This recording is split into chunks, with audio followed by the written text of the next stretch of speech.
Ushindi ndio huu hapa, umefika nyumbani sasa. Arusha kutokea Dar es Salaam. Tulifurahi mno. Jamani tucheze.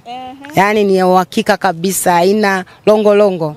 PMBet ni yenyewe. Ni www.pmbet.co.tz. Mtazamaji wa PMTV, hapa ni katika mahakama ya mkazi Kisutu jijini Dar es Salaam, ambapo wanaotoka ni baadhi ya viongozi wa Chama cha Demokrasia na Maendeleo Chadema, kutoka kusikiliza kesi mbili tofauti zinazomhusu mwenyekiti wa chama hicho Mheshimiwa Tundu Antipas Lissu katika mahakama hii, na kama ambavyo wanatoka na mwenyekiti alikuwa akikabiliwa na kesi mbili, kesi ya uhaini pamoja na kesi ya kusambaza taarifa za uongo mitandaoni.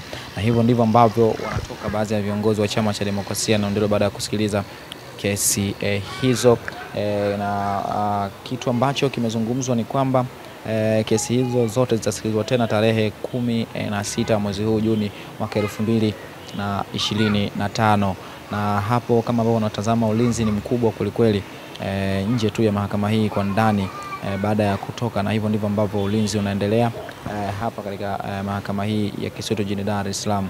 Kumbuka mwenyekiti huyo anakabiliwa na kesi mbili, kesi ya uhaini pamoja na kesi ya kusambaza taarifa za uongo katika mitandao ya kijamii.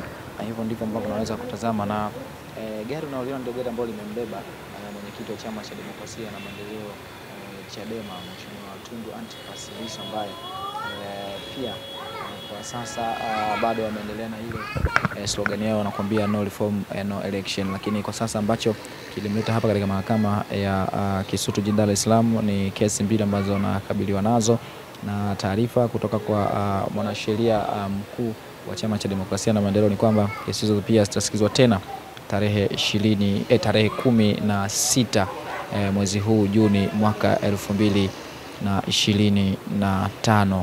Na hivyo ndivyo ambavyo anaondolewa hapa katika mahakama hii baada ya kuweza kumaliza ama kusikiliza pande zote mbili. Endelea kufuatilia PMTV kwa habari zaidi.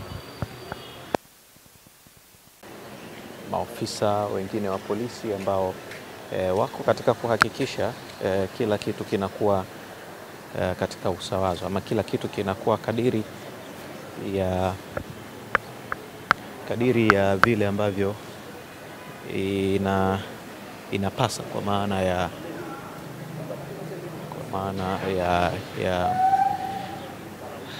swala zima la amani, lakini pia